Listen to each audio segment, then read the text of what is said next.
मत रहो। अगर किसी ने खाना नहीं खिलाया आपको, आप उसके दावत में गए थे, इसे छुपा लो।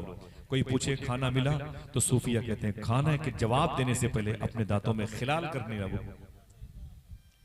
कोई पूछे खाना मिला, तो उससे पहले कि तुमको बोलना पड़े खाना नहीं मिला यार, ये गलत हो जाएगा, और कहोगे खाना मिल गया, पेट भरा हुआ है, तो ये भी झूठ हो जाएगा। तो सूफिया कहते हैं कहीं जाओ, अगर खाना न मिले तो कम से कम कोई पूछे खाना खा लिया, तो चुपचाप उसके जवाब देने से पहले अपने दांतों से निकले खिलाल किया करो, ताकि उसे यकीन हो जाए कि पेट भर खा के आया। लेकिन हाय अफसोस कि हमारा नजरिया ये नहीं है। मालूम है हुजूर अपनी बेटियों के लिए अपने हाथ से खाना बनाते हैं। कोई है? उलमा-ए-किराम से माफी चाहता हूं, अपने आप को भी कहता हूं, आज तक मैंने कभी अपनी बेटी को खाना नहीं खिलाया। बीवी सो रही थी, मैंने लात मार के उसे जगाया, उठ, कभी नहीं कही कि मैं जल से जुलूस से आ रहा हूं। ये हमारा मिजाज हो गया। 4 पैसे क्या कमा लेते हैं, बीवी पर जो सिनफ नाजुक के ठोस जमाते हैं। अपनी बच्चियों के सामने बीवियों को गालियां देते हैं लोग। क्या जहन है, अल्लाह माफ फरमाए। मेरे आका सल्लल्लाहु अलैहि वसल्लम अपनी बेटियों को अपने हाथों से खाना बनाते थे। एक दिन कहते हैं मेरे आका, मैं घर पे गया, चीफ जस्टिस ऑफ लाहौर अपनी किताब में लिखते हैं, माफी चाहता, मेरे बड़े भाई असीर गौसे आजम, आशिक़ गौसे आजम मोहतरम ज़िया यज़दानी साहब तशरीफ लाए। मैं बसरुल चश्म में उनका इस्तकबाल करता हूँ। मैंने उनका नाम लिया अदब से। इनके वालिद साहब मेरे वालिद साहब जैसे हैं, क़ारी मुअज़्ज़म अली शाह साहब क़िबला। इनके भाइयों से मेरा गहरा ताल्लुक है। इनका पूरा घर गौस पाक का फ़कीर है माशाअल्लाह। अदब के खिलाफ है, हुजूर की नात पढ़ते हैं, बड़े दर्जे बड़े मर्तबे के मालिक हैं। मुजाहिद भाई बिठाएं जरा, कोई है जो अपने हाथों को उठा के चुपके से बोल दे हक हुसैन मौला हुसैन। पीर करम शाह ज़री ने अपनी किताब में लिखा, हुजूर सल्लल्लाहु अलैहि वसल्लम फरमाते हैं, बोलना नहीं आपको, जोर से जाना भी नहीं, बस बैठे रहें, मुझे लगे कि बिल्कुल तैरती हुई फिजा है, आप सुन रहे हैं, आपका दिल सुन रहा है। ज़्यादा हंगामा नहीं, बहुत एनर्जी बचा के रखें। शोराए नात आएंगे, शोराए मनकबत आएंगे, अल्लामा मुसव्विर भाई आएंगे, तो इस्तेमाल कीजिएगा। फिर इनके साथ उन शहरों का सफ़र कीजिएगा जिन शहरों का नाम इनके शहर में वारिद रहे, मौजूद रहे, इत्तिसाल का शरफ पाए।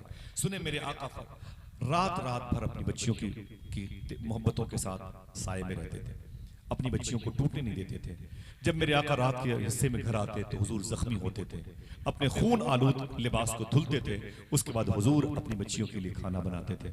मेरे आका फरमाते, एक दिन मैं अपने घर में गया तो मैंने क्या देखा कि मेरी चारों बच्चियां मुझसे लिपट के रो रही हैं। फातिमा लिपट के रोती, बाबा जान गजब हो गया, रुकैया उम्मे कुलसूम ज़ैनब रोई। मैंने कहा बेटियों क्या बात है, सुने आप, अगर दिल पत्थर का नहीं तो सुन ले इसे। अल्लाह अकबर। हुजूर फरमाते क्या हुआ मेरी बेटी, तो हुजूर की बेटियां रो के बोली, बाबा जान आप बड़ी मशक्कतों में आते हैं, जख्मी होकर के आते हैं, दिल टूटा रहता है आपका, मक्के वालों की गालियां सुन के आते हैं, रातों को अपने आप को ढारस देकर के तसल्ली देकर के हमारे लिए खाना बनाते हैं, अपने हाथों से फातिमा को खाना खिलाते हैं, अपने हाथों से। बाबा जान आज हम बहनों ने सोचा था अपने अब्बू जान के लिए पहली मर्तबे खाना बनाएंगे। खाना बनाने का तरीका नहीं आता था, लेकिन माँ खदीजा को देखा था। आज अम्मी खदीजा की वो टेक्निक, वो आइन, वो आर्टिकल याद आ गया। बस सारी बहनों ने खुशी खुशी खाना बनाने का इरादा कर लिया। कोई लकड़ियां लेके आई, कोई चावल, कोई पतीली, कोई पनी, कोई ढक्कन, कोई चूल्हे के पास जमा हो गई चारों बहनें। हुजूर फरमाते फिर मेरी बेटियों क्या हुआ। हुजूर की बेटियां कहती हैं बड़े इन्हिमाक के साथ में, बड़े खुशू और खुजू के साथ में, बड़े जोश और जज्बे के साथ में चूल्हे पर आग रोशन की गई और पतीली रखी गई, खाना गर्म, खाना पकना शुरू हुआ। हम चारों बहनें वैसे ही बैठे थे जैसे चूल्हे के पास मेरी माँ खदीजा बैठी करती थी। एक दूसरे को देख करके रोते भी थे और हंसते भी थे, काश मेरी माँ जिंदा होती, काश मेरी माँ जिंदा होती, काश मेरी माँ खदीजा जिंदा होती, तो आज ये मंजर देख करके बहुत खुश होती। हम बहनें ये बातें कर रहे थे। हुजूर फरमाते फिर क्या हुआ। हुजूर की बेटियां कहती जैसे ही खाना पक के तैयार हो गया, अचानक किसी ने दरवाजे पर लात मारी, दरवाजा दोनों पल्ले खुले। मैंने कहा कौन है, आवाज आई, कहा गया तेरा बाप मोहम्मद। वो मक्के के टपोरी लोग आ गए, वो नौजवान, वो बाश किस्म के थे, वो आ गए। हकम का बेटा आ गया, अबू लहब के बेटे आ गए। मेरे आका कहते फिर क्या हुआ। हुजूर की बेटियां कहती हैं अब्बू जान वो गालियां दे रहे थे और हम सहम गए। हम नाजुक तरीन मिजाज की बच्चियां हैं और ऐसे लतीफ नबी की बेटियां हैं जिनके बारे में शायर ने कहा था, जिसमें अतहर है लतीफ ऐसा की सरकार मेरे, जिसमें अतहर है लतीफ ऐसा की सरकार मेरे, बोसे हजरते जिब्रील से जाग उठते हैं। जिसमें अतहर है लतीफ ऐसा की सरकार मेरे, बोसे हजरते जिब्रील से जाग उठते हैं। बाबा फरीद गंजे शकर से किसी ने पूछा था हुजूर के जिस्म का साया था कि नहीं था? आपने कहा नहीं था। कहा क्यों? कहा इसलिए कि अल्लाह ने हुजूर के जिस्म से ज्यादा लतीफ और नाजुक शय बनाई ही नहीं। अल्लाह अल्लाह, जरा मोहब्बत से कह दो सुभान अल्लाह। जिन आशिकों ने हुजूर को देखा फिर किसी को न देखा, जिन लोगों ने हुजूर को देखा फिर दिल किसी को न दिया। एक गजल के शायर ने कहा था खुलना हुआ दराज जो जुल्फों का आपकी, खुला हुआ दराज जो जुल्फों का आपकी, रस्सी गले में डाल के दुनिया लटक गई। ये मेरे आका के हुस्न का कमाल था। लेकिन मेरे आका अपनी बेटियों को तसल्ली दे रहे हैं। क्या हुआ मेरी बेटी? हुजूर की बेटियां रो रही हैं। बाबा जान वो अंदर आ गए, गालियां देने लगे। कहाँ गया तेरा बाप मोहम्मद, कहाँ गया?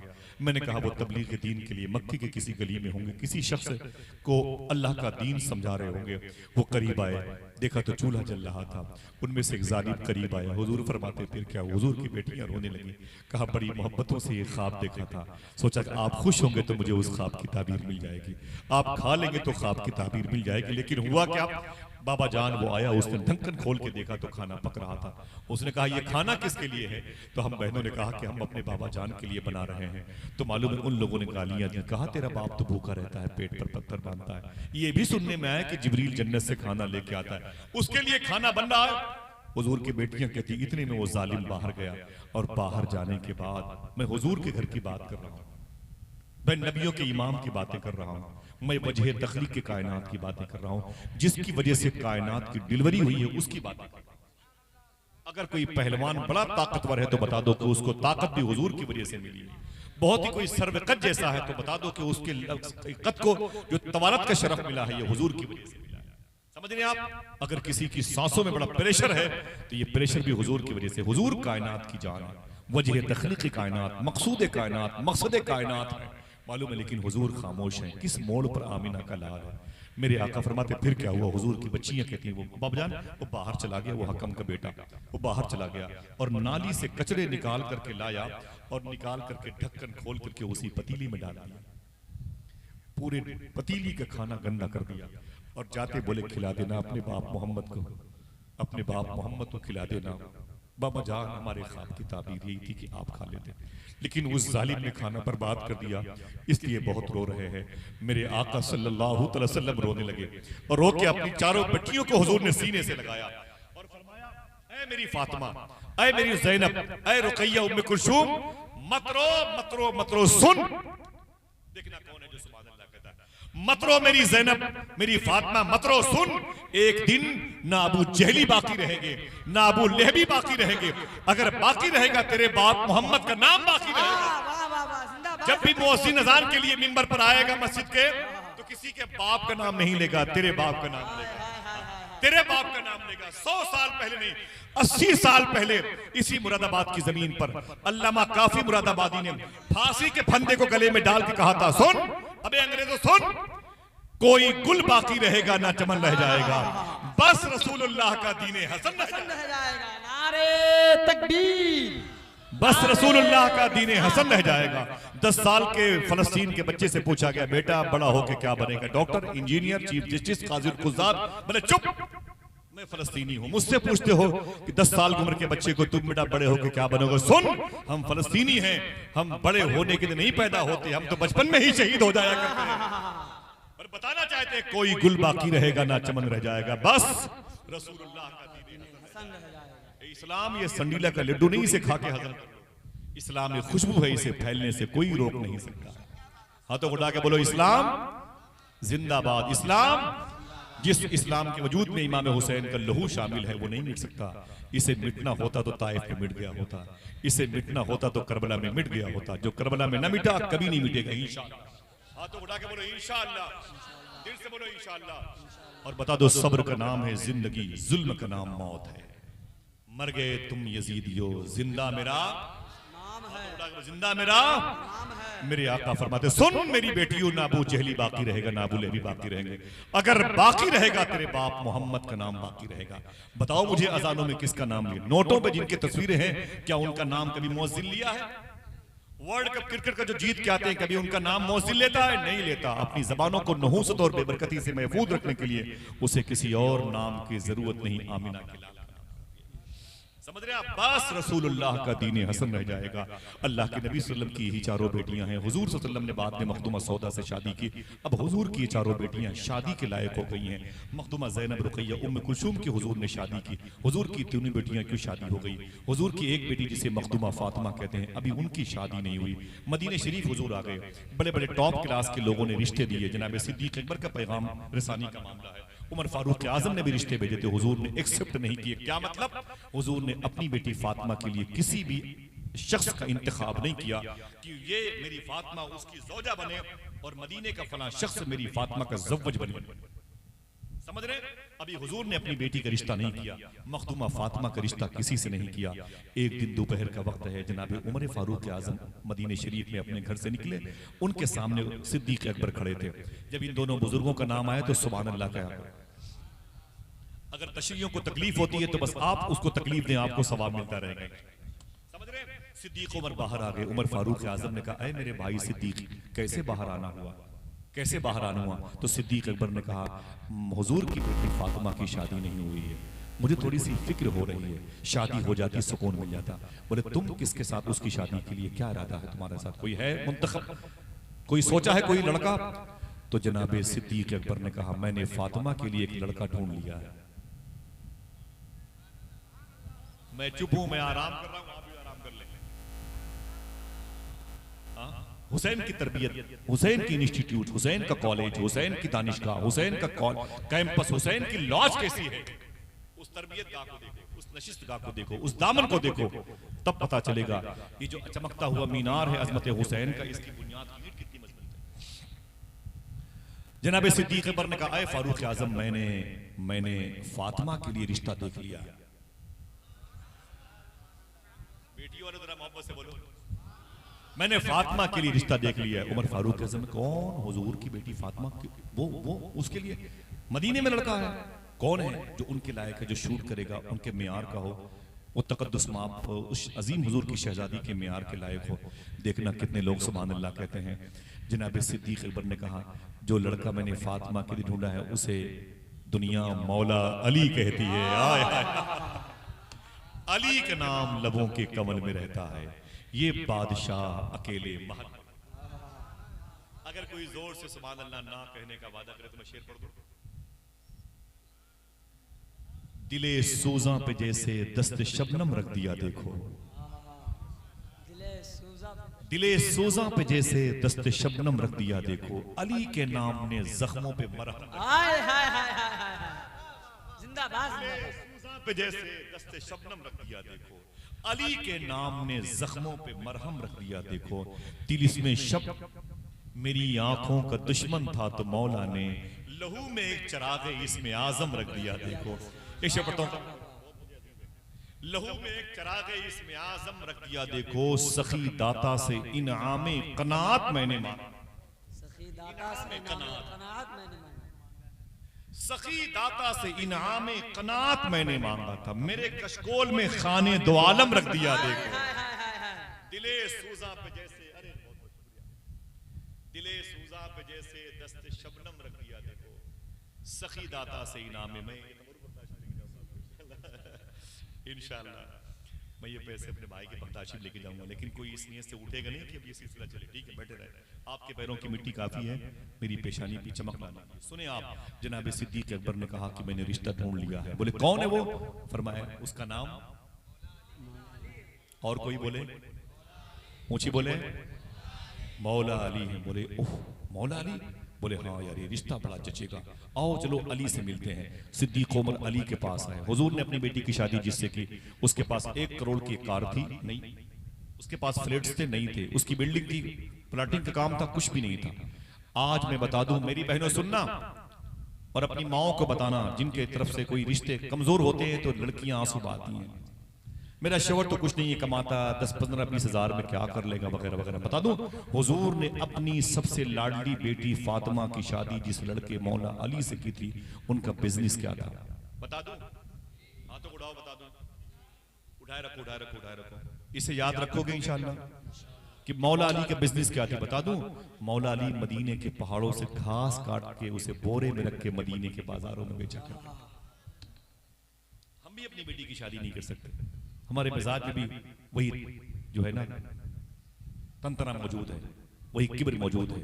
लेकिन साहिबो आइए रसूलों के सरदार की बेटी जो अल्हम्दुलिल्लाह रब्बिल आलमीन सबसे बड़ी हया वाली है, सिद्दीक उमर गए जनाबे मौलाई कायनात के पास। ये पहाड़ों से घास आप निकाल करके उसे बोरे में रख रहे थे, मदीने के बाजार में बेचने के लिए गए, सलाम किया, बोले आए मेरे भाइयों मेरे पास क्यों आना हुआ?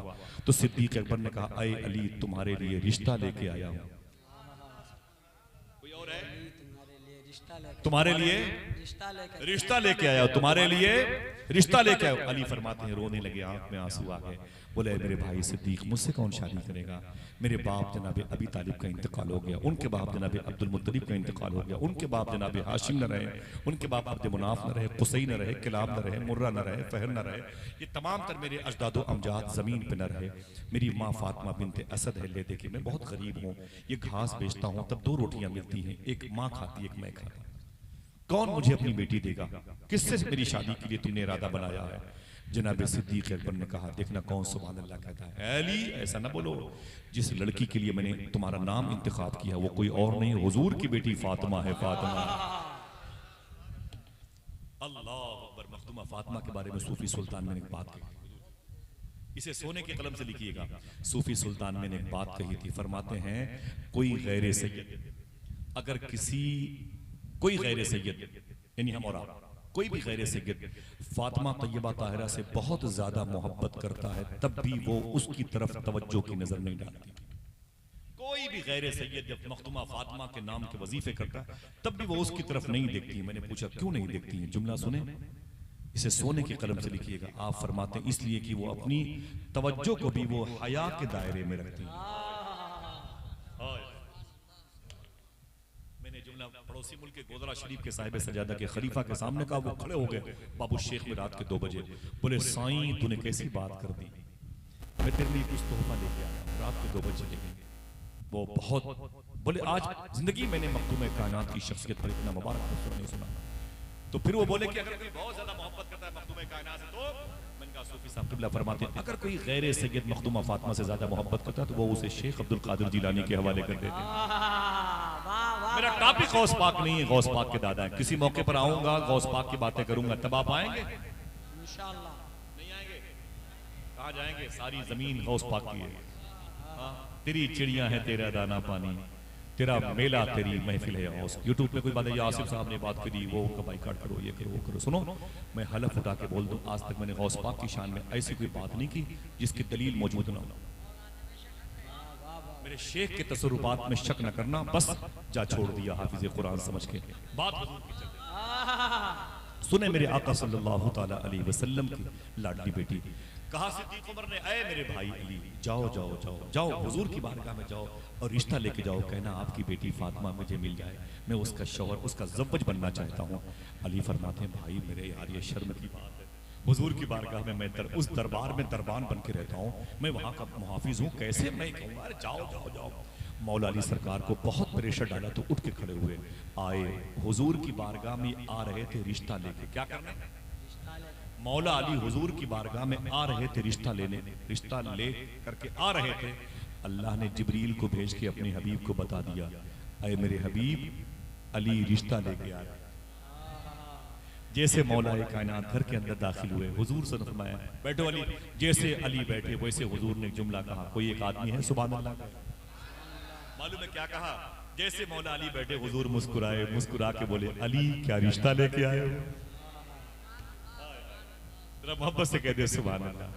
अली अब मौला अली शर्मा गए, जब शर्मा गए तो ये यस की निशानी है, हाँ की निशानी है। हुजूर फरमाते हैं अली मेरी बेटी फातिमा से शादी करोगे? वो शर्मा गए।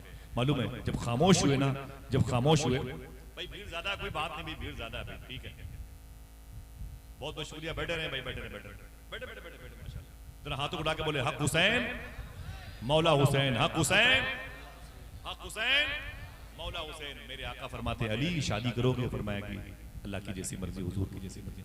हुजूर फरमाए अली तुम्हारे पास कुछ है? कुछ है तुम्हारे पास? तो फरमाते कुछ नहीं है, एक घोड़ा है बस, एक लोहे की जिरा है, लोहे की बनियाइन है जो जंग के मैदान में सीने की सिफ्टी के लिए पहनी जाती है, जो मुझे वादी बद्र में माले गनीमत के तौर पर मिली थी। हुजूर फरमाते अली उसी बनियान ज़िरा को जाके बाजार मदीना में बेच दो, उसी को बेच दो, जाओ और बेच करके खुरमा या खजूरें लेकर के आओ। इधर मौला अली निकले, लोहे की ज़िरा, लोहे की बनियान लेकर के। रास्ते में सरकार उस्मान गनी से मुलाकात हो गई। सलाम और दुआ के बाद कैसे? बोले लोहे की बनियान जा रहा हूं बेचने के लिए। बोले क्यों? बोले इसे बेचना है। बोले फिर?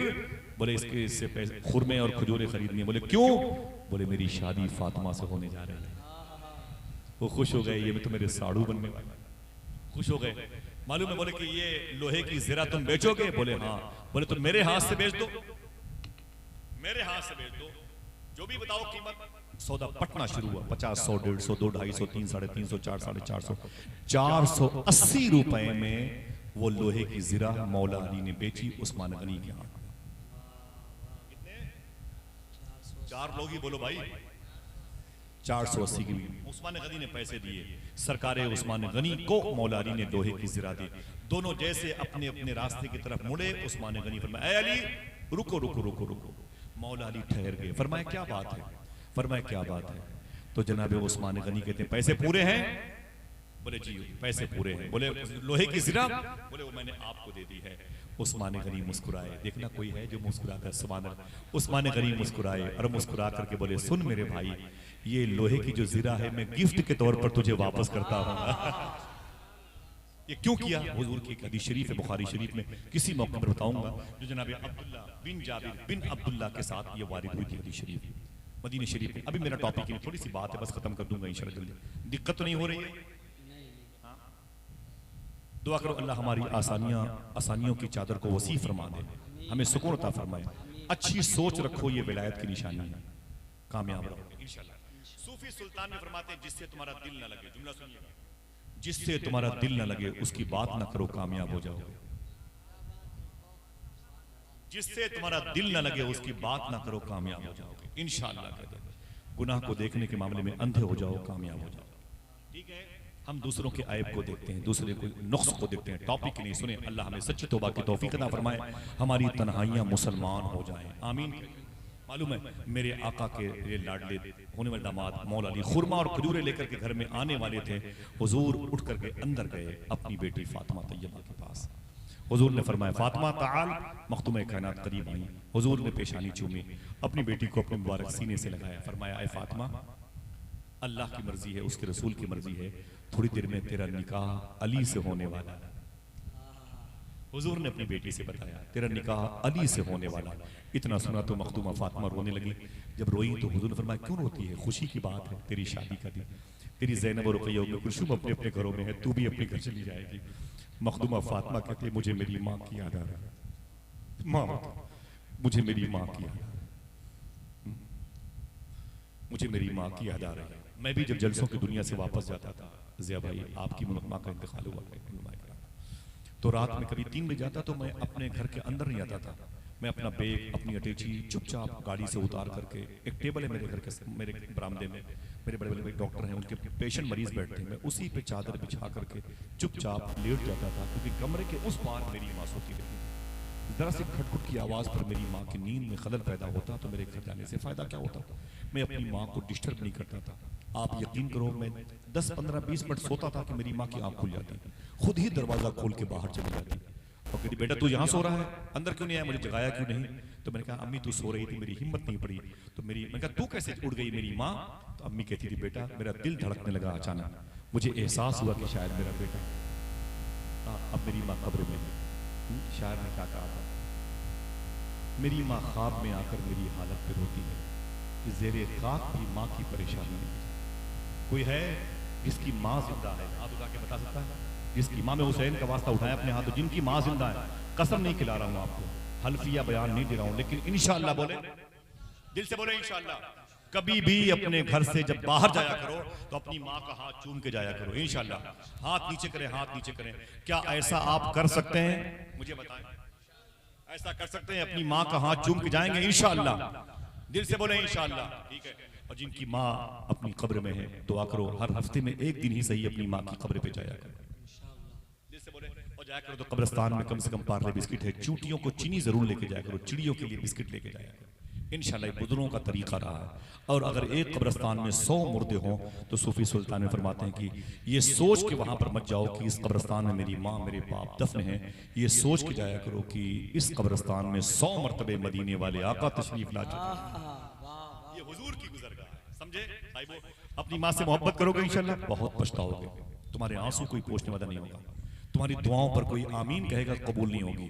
और माँ वो है कि जब तक रहेगी दुआ करने की नौबत ही नहीं आएगी। समझ रहे हैं आप? यही वो रहते हैं वो लोग भी कि जिनके सबब जमीन बुलंद हुई आसमां के होते हुए। हाँ, वो लंदन के शायर थे, इफ्तिखार अली, उसका शेर था, दुआ को हाथ उठाते हुए लरसता हूँ, कभी दुआ नहीं मांगी थी माँ के होते हुए। ये माँ की दुआएं हैं, अपनी वो कब्र में है, आज हम आपके कदमों के नीचे बैठे हुए हैं। अल्लाह आप सबकी माओं पे करम फरमाए। जो बहुएं इस गांव में हैं या अपने ससुराल में हैं, उनसे गुजारिश है कि अपनी सगी माँ की भी कदर करें और अपनी सास की भी कदर करें, ताकि तुम्हारी बेटियां अपने ससुराल में मजे के दिन गुजारें इंशाअल्लाह। मेरे आका ने फरमाया अब तशरीफ लाए, फरमाया फातिमा करीब आओ। फातिमा आ गई। हुजूर फरमाते हैं फातिमा तेरी शादी होने वाली है। जैसे मखदूम कायनात ने सुना तो रोने लगी। फरमाया मुझे मेरी माँ खदीजा की याद आ गई, बहुत रोई बहुत रोई। तो हुजूर फरमाते ना रो, मैं हूं ना। जनाब मखदूम कायनात ने कहा काश मेरी माँ जिंदा होती तो मेरी शादी के मौके पर मेरे सर पे हाथ रखती। हुजूर ने अपनी बेटी को सीने से लगाया और एक जुमला इरशाद फरमाया, फरमाया कि ऐ मेरी बेटी फातिमा, 3 दिन पहले तुझे मैंने एक जोड़े कपड़े दिए थे, उस कपड़े को पहन करके निकाह की ईजाब की महफिल में बैठ जाना। मखदूम कायनात फिर रोई। मेरी बहनों सुनना, फिर रोई हुजूर की बेटी का अब्बू जान जो 3 या 4 दिन पहले मुझे एक जोड़ा कपड़ा आपने दिया था, वो कल वो कपड़ा मैंने मदीने की गरीब लड़की को दे दिया। बोले फिर बोले कपड़े मेरे पास नहीं है। हुजूर ने अपनी बेटी के कपड़े को देखा और उसे चूमा और फरमाया बेटी तेरे जिस्म पर जो लिबास है इसी को पहन के निकाह की महफिल में बैठ जाना। 50-50 हजार के जोड़े इनके शादियों में मिला करते हैं, शादी में लाचे पहनती है मेरी बहनें, दुल्हन बनती है। सूफी साहब कहते हैं कि इतना कीमती लिबास पहनती हैं, 2-3 मरतबे पहनती हैं। इनको चाहिए कि कभी कभी उस लिबास को मुसल्ले पर पहन के खड़ी हो जाएं, शुक्र के सजदे अदा करें और कहें ऐ मेरे मौला मैं बेलिबास पैदा हुई थी, इतना कीमती लिबास तूने अता फरमाया, तेरा शुक्र है। शोहर अगर इनको शादी के 2-4 महीने के बाद पिकनिक मनाने के लिए कहीं मेगा मार्ट बिग बाजार लेके चला गया ना मार्केट में, वहां भी 2-4 जोड़े कपड़े खरीद लेंगे। और जब कोई कपड़े मांगने के लिए आएगी या झाड़ू पोछा लगाने वाली औरत को जरूरत होगी तो ये 1 घंटे तक कपड़ों को देखेंगे, इसका दुपट्टा सही है, इसका ये सही है, इसका वो, फिर फटे हुए चीजें दे देंगे। ना ना ना ना, इससे तेरा कोई फायदा नहीं होने वाला। अपने कपड़ों को तो संभाल के रख, लेकिन तो कम से कम अपना अकीदा भी बचा के रख, अपना आमाल भी बचा के रख। जरा मोहब्बत से बोले हाँ हुसैन। हुजूर सल्लल्लाहु अलैहि वसल्लम ने अपनी बेटी फातिमा से कहा ना ना ना मेरी बेटी सब्र कर। मौला कायनात तशरीफ लाए, फरमाया कि देखो मेरी मस्जिद में कौन है। फरमाया कि जनाब Abdurrahman bin Auf Siddiq Umar बैठे हुए हैं। फरमाया ठीक है सबको रोक लो, तुम चलो मैं निकाह के लिए आ रहा हूँ। ईजाब की महफिल सजी, मखदूम कायनात की कबूल की महफिल सजी, मौला कायनात की। मालूम है हुजूर ने खुतबा पढ़ाया, हुजूर खुद ही निकाह खां की हैसियत से थे और मेरे आका ने खुतबा पढ़ा और मखदूमा फातिमा की शादी निकाह अक़्द मुबारका मौला अली से हो गया। खुशी में ये चीज़ें तकसीम की गई। जहेज के नाम पर कोई चीज़ नहीं दी गई है, ज़रूरियात ज़िंदगी में जो चीज़ें थी हुजूर ने उसे दी है। घर मौला कायनात का नहीं था, इसलिए हुजूर ने तकरीबन 4 किलोमीटर के फासले पर एक मकान दिया था, जिस मकान को मैंने देखा है मदीने शरीफ में। हुजूर ने फरमाया फातिमा सुनो, अली सुनो, तुम्हारा निकाह दोपहर में हुआ है, विदाई मगर मगरिब की नमाज के बाद होगी। मेरी बेटी फातिमा सूरज के निकले हुए माहौल में नहीं निकलेगी, समझे, नहीं निकलेगी। ठीक है हुजूर जैसा हो। मगरिब की नमाज के बाद हुजूर ने फरमाया कि खानदान की मेरी सब बीवी, मेरे घर की बीवियां हैं, सब जमा हो गई। फरमाते हुजूर फरमाते जैसे मखदूमा फातिमा ने कहा काश मेरी माँ खदीजा जिंदा होती, तो हुजूर फरमाते काश मेरी माँ आमिना होती, काश मेरी माँ हलीमा होती। इतना सुन करके हुजूर भी रोए। फिर फरमाया कि मदीने में एक औरत है जिसको उम्मे एमन कहते हैं, उम्मे एमन कहते हैं, नाम ले, बहुत बहुत शुक्रिया। उम्मे एमन ये कौन है? हुजूर को जिसने पैदा किया उस औरत का नाम था अम्मी आमिना, जिसने दूध पिलाया उसका नाम था अम्मी हलीमा। और अम्मी आमिना के इंतकाल के बाद जिस औरत ने हुजूर को पाला पोसा नशोनुमा की बड़ा किया हुजूर को जाहिरी तौर पर, उसका नाम उम्मे एमन है। हुजूर जिसके बारे में कहते थे उम्मे एमन मेरी माँ के बाद मेरी माँ है। उनको बुलाया, वो आ गई, बूढ़ी थी। फरमाया हुजूर इधर आओ अम्मी का क्या बात है मेरे आका। फरमाया कि मेरी बेटी फातिमा को ले जाओ, इनके ससुराल छोड़ दो, इनके सर पे हाथ रखो, इनको ससुराल लेके जाओ। जैसे हुजूर की बेटी मौला अली के साथ आगे बढ़ी ना, हुजूर ने फरमाया रुको फातिमा अली, सुनो, रात आज तुम्हारी शादी की रात है, पहली रात है, ये वस्ल की शब है, दो रूहों के इत्तिसाल की रात है। सुन मेरी बेटी फातिमा और अली, सुनो, रात में मैं तुम्हारा बाप मोहम्मद सल्लल्लाहु अलैहि वसल्लम रात में तुमसे मिलने जरूर आएगा। पहली रात हुजूर ने फरमाया कि ऐ मेरी बेटी अली, तुमसे मिलने तुम्हारा बाप जरूर आएगा। अब हुजूर की बेटी अपने घर से निकली, ससुराल जा रही है। आला हजरत के सगे मजले भाई अल्लामा हसन ने कहा था सैर जन्नत कौन देखे, दर्द तुम्हारा छोड़कर। मोइन जामी कलकत्तवी ने कहा था हर कदम पे रहमतों ने फूल बरसाए बहुत, जब चली थी फातिमा ससुराल मईका छोड़कर। मेरे आका की बेटी खरामा खरामा फरिश्तों के झुरमुट पे जा रही है। मुकर्रबाने बारगाहे इला दुआएं दे रहे हैं, जन्नत में हूर गिलमान कसीदे पढ़ रहे हैं। मेरे आका की शहजादी अपने घर के अंदर दाखिल हुई। रात के आखिरी हिस्से में हुजूर ने इशा की नमाज पढ़ाई, अपनी बेटी की ससुराल में गए। हुजूर सल्लल्लाहु अलैहि वसल्लम जैसे तशरीफ ले गए, जैसे हुजूर ने दरवाजे पर दस्तक दी, सुन ले, इसे याद कर ले, आज हमारे दरवाजे पर कोई आता है जो दस्तक देता है तो हम कहते हैं बेटे दरवाजा खोल दे, ए बेटी दरवाजा खोल दे। हम ये कहते हैं दरवाजा खोल दे, ए फला दरवाजा खोल दे। लेकिन हुजूर के साथ ये नहीं होता था। जब हुजूर किसी सहाबी के घर में दस्तक देते थे तो पूरा घर का घर उठ करके दरवाजे पे चला आता था। क्यों? इसलिए कि दस्तक में कोई दर्द सी खुशबू जरूर थी, दस्तक में कोई दर्द सी खुशबू जरूर थी। दरवाजा खोलने के लिए घर का घर उठा।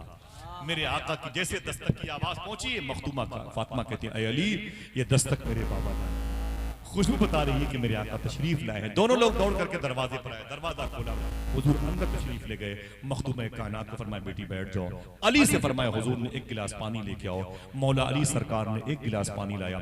हुजूर ने कुछ पढ़ा, पढ़ करके उस पर दम किया। दम करने के बाद मेरे आका ने उस पानी को नोश फरमाया, पिया। पीने के बाद थोड़ा सा पानी चुल्लू में लिया और मखदूम कायनात के चेहरे अनवर शरीफ की तरफ छींटे मारे। फिर कुछ पानी मार का लिया, आपके सदर अतहर शरीफ और मुअज्जम मुतहर सीने पाक शरीफ की तरफ हुजूर ने अपनी बेटी फातिमा की तरफ छींटे मारे। फिर थोड़ा सा पानी लिया और उसे लेकर के अली के चेहरे नूर पर मारा, उनके सीने पर मारा। फिर हुजूर ने अपनी दोनों हाथों की हथेलियां यूं जोड़ी और अपने हाथों को यूं उठाया और दुआ के लिए एक जुमला कहा।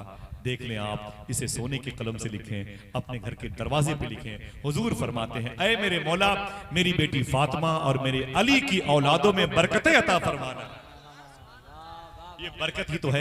माररा चले जाओ तो हुजूर के बेटे नजर आते हैं, बिलग्राम चले जाओ तो हुजूर के बेटे नजर आते हैं, चौरा शरीफ चले जाओ तो हुजूर के बेटे नजर आते हैं, कालपी चले जाओ तो हुजूर के बेटे नजर आते हैं, मसौली जाओ तो हुजूर के बेटे नजर आते हैं, देवा शरीफ जाओ तो हुजूर के बेटे नजर आते हैं। कहीं भी चले जाओ, आज सरकार मखदूम सिन्ना की चौखट पर चले जाओ तो सरासर अशरफिया के शयूख नजर आते हैं। ये क्या है? ये कहते नहीं उसी दुआ की बरकत जो दुआ हुजूर ने मांगी थी। मेरे आका सल्लल्लाहु अलैहि वसल्लम तशरीफ लाए। तकरीबन 8 या 9 महीने के बाद हुजूर की बारगाह में सरकारे मौला अली तशरीफ लाए। कहा, आका मुबारक हो, मुबारक हो, मुबारक हो, मेरे घर में चांद जैसा बेटा पैदा हुआ है। हुजूर फरमाते, अली चुप रहो, तुम मुझे मुबारकबाद पेश मत करो। सुनो, मैंने सुबह को फजर की नमाज के बाद देख लिया था, 4000 फरिश्ते तेरे घर का तवाफ कर रहे थे और कह रहे थे, ऐ हसन मुबारक हो, ऐ अली मुबारक हो, ऐ फातिमा मुबारक हो, तेरे घर में जन्नती नौजवानों का सरदार आ गया है। अल्लाह अल्लाह। उसके बाद तकरीबन 7.5 महीने के बाद दूसरा बेटा पैदा हुआ, जिसको दुनिया इमाम हुसैन कहती है। क्या कहती है? हाथों को उठा के बोलो, क्या कहती है? यार मैं यहीं पर पहुंचा हूं, मैं थोड़ी सी बात करबला की करता, फिर कुछ बातों के सवालों के जवाब देता। लोगों ने, बदअकीदों ने कहा था इमाम हुसैन के पास ताकत नहीं थी, वरना करबला के मैदान में हुजूर आ जाते और मखदूमा फातिमा आती और मौला अली आते। किसी ने कहा इमाम हुसैन हक पर नहीं थे, किसी ने कहा कि इमाम हुसैन को 500 मुफ्तियाने किराम ने उनके कत्ल का फतवा दिया था, किसी जालिम ने कहा दो बड़े बाप के बेटों की जंग थी, किसी ने कहा ये मोमिनों के अमीर थे दोनों, उनकी जंग थी, अमीर जादों की जंग थी, किसी ने कहा ये जंग पॉलिटिकल है, इसका कोई ताल्लुक मजहब से नहीं है, किसी ने कहा ये जंग सर्दी के महीने में हुई है, गर्मी के महीने में नहीं हुई। माज़अल्लाह माज़अल्लाह। इमाम हुसैन की कुर्बानी का मजाक उड़ाया, लेकिन खुदा की कसम 1800 यजीदी मैदान करबला में मारे गए थे। कल मैं रहूंगा इंशाल्लाह करबला में, कल पहुंच जाऊंगा। मेरी शाम की फ्लाइट है, मैं जाऊंगा सीधे नजफ अशरफ मौला अली के शहर में, वहां से मेरा सफर सीधे होगा करबला शरीफ। इजाजत दीजिए, आप सबका सलाम पेश करूंगा इंशाल्लाह। आप याद आएंगे, आप याद आएंगे, बच्चे याद आएंगे, बूढ़े जवान बुजुर्ग याद आएंगे। मेरे पास वक्त नहीं है। इमाम हुसैन सरकार, और वक्त बहुत ज्यादा मैंने ले लिया, आपको तकलीफ हो रही होगी। इमाम आली मकाम मैदान करबला में पहुंचे थे, मुझे कुछ नहीं बोलना, बस 1 मिनट 2 मिनट बाकी। इमाम हुसैन सरकार जब मैदान करबला में पहुंचे ना, तो आपने फरमाया था इस जमीन का नाम क्या है, इस जमीन का नाम क्या है। तो किसी ने कहा कि इस वहां कोई घर नहीं है, वहां कोई आबादी नहीं है, वहां रेगिस्तान है, रेत है, रेग जिसे बोलते हैं, रेत की जमीन है। टेम्परेचर मालूम है कितना करबला का है? मालूम है? किताब का नाम है काफिला क्यों लुटा। किताब का राइटर अफगानिस्तान का, रहता अमेरिका में, उसकी किताब है काफिला क्यों लुटा। तकरीर के बाद, सलाम के बाद किताब को PDF में देखिएगा, काफिला क्यों लुटा किताब का नाम है। उसमें लिखा हुआ है, करबला के टॉपिक पर लिखा हुआ है, जिस जमीन को करबला कहते हैं, जहां इमाम हुसैन शहीद हुए थे, उस जमीन पर गर्मी के सख्त दिनों में जो टेम्परेचर रहता था वो 115 से ज्यादा रहता था। मैं पागल नहीं हूं, मैंने बियर नहीं पिया, मैंने कंपोज और एविल की गोलियां नहीं खाई हैं, मैं नशे में नहीं हूं जो बातें कह रहा हूं, समझे आप। जिस जमीन का सख्त गर्मी के दिनों में टेम्परेचर 115 रहता था, ऊपर रहता था, उस जमीन पर इमाम हुसैन ने अपनी नस्ल मुबारक को बचाया है और नाना के दीन को भी बचाया है। मर गए तुम यजीदियो, जिंदा मेरा। इमाम हुसैन वहां पर पहुंच गए। बात बस 1 से 2 मिनट की। फरमाया इस जमीन को क्या कहते हैं? करीब में 2 किलोमीटर के फासले पर एक कस्बा है जिसे असवद कहते हैं, कबीले से। वहां से एक साहब इधर आओ, इसे क्या कहते हैं? तो किसी ने कहा कि इसे वादी तफ कहते हैं, तोहफे वादी तफ, ये वादी तफ है आज। इसे क्या कहते हैं? उस पीछे वाले बिल्डिंग पे किसी ने कहा कि इसे वादी नैनवा कहते हैं। फरमाया तुम में कोई बूढ़ा आदमी है क्या? फरमाते मेरे कस्बे में, उसे बुला के लाओ। वो बूढ़ा आदमी आया। इमाम हुसैन ने कहा चाचा ये बताएं कि इसे क्या कहते हैं? तो उसने कहा इसे वादी तफ कहते हैं। कहा इसे वादी नैनवा कहते हैं। कहा इसे क्या कहते हैं? उस बूढ़े ने कहा इसे वादी करबला कहते हैं, इसे वादी करबला कहते हैं। इमाम हुसैन सरकार ने घोड़े से अपने हाथ उतारा और फिर 2 रकात नमाज पढ़ी, शुक्र के सजदे की और अपने हाथों को उठा के बोले, ऐ मेरे मौला तेरा शुक्र है, मैं अपनी शहादत गाह में आ गया। जहां मेरे आशियाने उजड़ेंगे मैं वहां पर आ गया, जहां मेरा अली अकबर शहीद होगा वो जमीन मेरे सामने है। इसने कहा अय आका हुसैन, इस जमीन को देख के रोते क्यों है?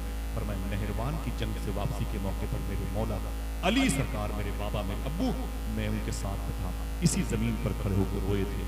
और फरमाया था बेटा हुसैन, तू इसी जमीन पर भूखा प्यासा शहीद हुआ, इस जमीन पर जहां 72 लाशें पड़ती हैं। कितनी? बोले मैं कितनी? 72 मरतबा करबला में रोज़ आशूरा उतारा फातिमा के लाल में सदका।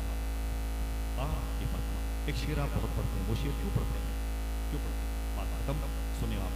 ये 72 लोग कहाँ लेटे हुए करबला में? बता दो कहाँ। इख्तलाफ होता है, हमारी अपनी सोच, अपनी तहकीक है। तहकीक ऐसा नहीं कि बस मेरी बात हरफ आखिर है, आपकी होगी तो मैं कबूल कर लूंगा इंशाअल्लाह। लेकिन जो मैंने देखा जाके वहां पर हर साल कई मरतबे देखा, मालूम है ये 72 कहाँ आराम कर रहे हैं? एक कब्र शरीफ है इमाम हुसैन सरकार की, जिसमें 3 लोग आराम कर रहे हैं। एक कब्र में कितने?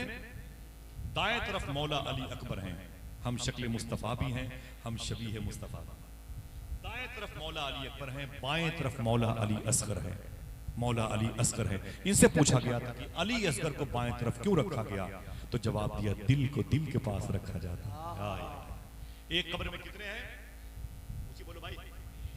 3 है, 3। एक कब्र में 3 है। उसके करीब में तकरीबन 15 फीट के फासले पर एक कब्र है, एक जिसमें 65 लोग दफन हैं, जिनकी लाश को टुकड़े टुकड़े कर दिए थे यजीदियों ने, जिनकी लाश को झोले में रख करके लाके दफनाया गया था। अल्लाह अकबर। 65 ज़ुहैर इब्न कैन इसी में है, असवद इसी में है, जैशा इसी में है, अब्दुल्ला इसी में है, जनाब कासिम इसी में है, मखदूमा ज़ैनब के बेटे जनाब मोहम्मद इसी में। 65 वो मुबारक खूबसूरत चेहरे इसी में मुरझाए हुए हैं। समझ ले कितने हुए? सो गए? कितने हुए भाई? 68। एक में 3 है, एक में 65। कितने हुए? ये आप जब एंट्री करेंगे तो सामने रोज़े हुसैन होगा। दाएं तरफ ये 65 लोग हैं, बाएं तरफ रोज़े हुसैन से तकरीबन 25 फीट के फासले पर एक कब्र है, जिसमें वो लेटा है जिसे दुनिया हबीब इब्न मज़ाहिर कहती है। मेरे पास वक्त होता तो बताता इनके मदीने की बहुत सारी बातें, आपकी बातें की जाती। ये अकेले लेटे हुए हैं, ये इमाम हुसैन सरकार की मुबारक फौज के कमांडर थे। इनकी कब्र शरीफ यहाँ पर है। अब कितने हुए? कितने? मौला हुसैन की मदा शरीफ से तकरीबन 3500 फीट के फासले पर एक कब्र है, जिस कब्र में वफाओं का बादशाह मौला अब्बास अलंबरदार लेटा हुआ है। मौला अब्बास लेटे हुए। कौन अब्बास? कितने ताकतवर थे, कितने लंबे थे, कितने खूबसूरत थे कि आपके पैदा होने के बाद आपको खानदान का चांद कहा जाता था। कमरे बनी हाशिम कहा जाता था। इतने लंबे थे कि खड़े खड़े ऊंट की पीठ पर अपना हाथ रख दिया गया। और इतने ताकतवर थे मौला अब्बास कि अपने दुश्मन का नाम अपने पैर के अंगूठे से पहाड़ों पे लिखा करते थे। लेकिन उनकी लाश झोले में भर करके दफनाई गई है। इतनी बड़ी कब्र उनकी थी, बाद में उसको मेंटेन किया गया। मौला अब्बास इनको जब पानी लाने के लिए भेजा था, मौला हुसैन ने कहा था किसी पर हमला न करना, हमले को रोकना, अटैक की पोजीशन में नहीं, दिफाई पोजीशन में रहना। तब मालूम है कितने यजीदी मरे थे। हमला नहीं किया, उनके हमले रोके थे, तब 400 यजीदी मरे थे। जरा हाथों उठा के बोले मौला अब्बास के नाम पर सुभान अल्लाह। हक हुसैन, मौला हुसैन, बोले बोले हक हुसैन, हक हुसैन, मौला हुसैन। चलेंगे इंशाल्लाह करबला, चलेंगे, सारी जमीनें देखेंगे इंशाल्लाह। ठीक है, एक में 3, एक में 65, एक में कितने, अब एक 3500 फीट के फासले पर मौला अब्बास हैं। उनके मजार पर जो गुंबद है उसमें 30 टन सोना लगा हुआ है। अंधों को भी 20-25 किलोमीटर दूर से नजर आ जाता है। कितने हुए? 70। कितने? 70 हुए। जब आप एंट्री करेंगे मैदान करबला में तो आपको, जब आप हिल्ला बाबिल के इलाके से आएंगे तो एक कब्र मिलेगी बाएं तरफ, खूबसूरत गुंबद है, बड़ी कुशादा है, उसमें जो लेटा हुआ है उसी को दुनिया हजरत हुर के नाम से जानती है। कितने हुए? हाँ, अब कितने बचे? एक। वादी शहरे करबला से बाहर निकलोगे, जब आप नजफ की तरफ जाओगे तो आपको करबला शरीफ से तकरीबन 6 या 7 किलोमीटर के फासले पर एक कब्र मिलेगी दाएं तरफ, उस सड़क के दाएं तरफ। इस कब्र में वो लेटा है जिसे मखदूमा ज़ैनब का बेटा हजरत औन कहा जाता है। उसको लेके 72 नफूसे कुदसिया हैं। इसीलिए आवाज आई थी बरेली से, कितने बिखरे हुए हैं मदीने के फूल। करबला तेरी किस्मत पे, हाथों उठा के बोलो करबला तेरी किस्मत पे, करबला तेरी किस्मत पे। मेरा इमाम कहता है वो शहीदे बला शाह गुलगू खबाब बेकसे दश्त गुर्बत पे। हुसैन की मोहब्बत के लिए सच बोला करो, हलाल खाया करो। इंशाअल्लाह बोले हुसैन तुम्हारी आंखों में रहेंगे, हुसैन तुम्हारे दिलों में रहेंगे, हुसैन तुम्हारे जज्बातों एहसासात के साथ होंगे। जहां तुम जाओगे तुम्हारे जाने से पहले हुसैन जाएंगे। जहां तुम पुकारोगे तुम्हारी आवाज के निकलने से पहले हुसैन की मदद आएगी। इंशाअल्लाह 2 काम करते रहेंगे, सच बोलते रहेंगे, हलाल खाते रहेंगे। ठीक है, बहुत सारी बातें करने की ख्वाहिश थी लेकिन मैंने शुरू का बैकग्राउंड इतना ज्यादा लंबा हो गया कि बात की गुफ्तगू नहीं हो पाई है। लेकिन उनका नाम ही काफी है अगर एक मरतबे जिंदगी में जबान पर आ जाए। कोई एक आदमी है जो दरबार बीच में खड़ा होकर के एक नारा लगाए और पूरा मजमा उसके नारे का जवाब दें और फिर मुझे इजाजत दें। कोई आदमी नहीं है? ऐ माशाअल्लाह, सुभान अल्लाह,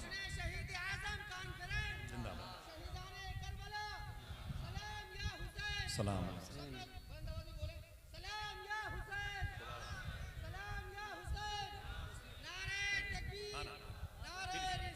बहुत बहुत शुक्रिया। मेरे शब्बीर ने पीना ही न चाहा पानी, वरना करबल से निकल आता था इतना पानी। मर्तबा उनका न पहचान सके शिमरो यजीद, वरना भरते यही शब्बीर के घर, वरना भरते यही शब्बीर के घर। हुसैन का गम गमों का इमाम है, इस गम के पीछे में रहना, इस गम को अपना इमाम समझना। इंशाल्लाह सारे गम तुम्हारे छोटे मालूम होंगे। इंशाल्लाह कह दो नमाजों की पाबंदी करो। जब तक मुहर्रम शरीफ का महीना चलता रहे मैं गुजारिश करता हूँ खूब सबील, खूब लंगर किया करो। कुछ नहीं तो कम से कम एक बोतल में शरबत बना करके मैं अपनी माँ बहनों से गुजारिश करता हूँ कि मस्जिद में नमाजियों के लिए भेजते रहा। समझे, नमाजियों से गुजारिश करता हूँ कि कभी नमाज पढ़ के असर के बाद निकले तो बोले अल्लामा मेहर अली शाह साहब को बोले जी, बोले आज हम सब आपके घर चलते हैं, आधा किलो खजूर ले लें आप, आधा 5-10 कप चाय बना दें, सारे नमाजी बैठ जाएं थोड़ी देर। हक हुसैन मौला हुसैन, हक हुसैन मौला हुसैन, हक हुसैन, बोलो बोलो कैसे, हक हुसैन मौला हुसैन, हक हुसैन मौला हुसैन, हक हुसैन मौला हुसैन के वजीफे पढ़ें, अपने हाथों को दुआ करें, बरकत होती रहेगी इंशाल्लाह। समझ रहे इंशाल्लाह। अभी या इससे पहले कभी भी किसी जलसे में, किसी सफर में मेरी ज़बान से शरीयत के खिलाफ कोई जुमला निकला हो जो लायक गिरफ्त हो तो मैं तौबा करता हूँ। अस्तगफिरुल्लाह कुल्ल ज़ुनूबी या सत्तार या गफ़्फ़ार बिहक़्क़ हज़रत मोहम्मद मुस्तफ़ा सल्लल्लाहु अलैहि वसल्लम। इजाज़त दीजिए फिर किसी मोड़ पर मुलाकात होगी। मैं अपने भाई मौलाना मुजाहिद साहब क़िबला की तरफ से, गुलामान हुसैन कमेटी की तरफ से और सरकार शेख सुलेमान तौसरी रज़ियल्लाहु तआला उनके लाडले यहाँ पर लेटे हुए हैं, उनकी बारगाह की गुलामी के हवाले से बहुत बहुत मुबारकबाद पेश करता हूँ। इजाज़त दीजिए फिर किसी मौके पर मुलाकात होगी। अस्सलामु अलैकुम व रहमतुल्लाहि व बरकातुहू।